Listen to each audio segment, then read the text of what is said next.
السلام عليكم ورحمة الله وبركاته، حبايبنا متابعينا الكرام، صلوا وسلموا على سيدنا محمد أسعد خلق الله وأشرفهم عليه الصلاة وأفضل السلام. وتعالى معانا كده جنب حبايبك بقى وشارك وشير الفيديو ده.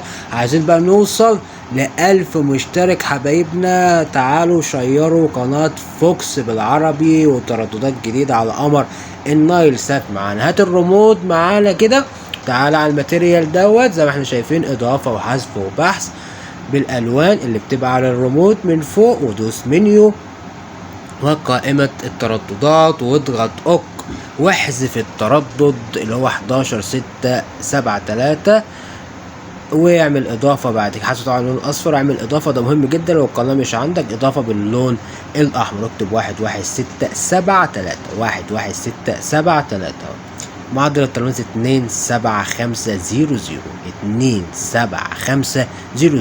الاستقطاب او قطبية، عمودي او في او فيرتيكال، ده لو عندك باللغة الانجليزية. عمودي باللغة العربية اوك علامة صح. وبعد كده تعمل بحث باللون الازرق، طبعا لو مثلا عامل لك جاري حفظ البيانات عشان يحفظ التردد معاك.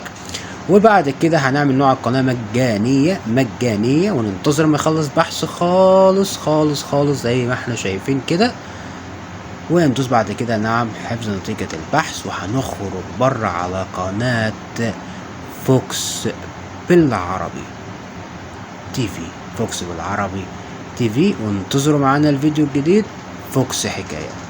يلا سلام.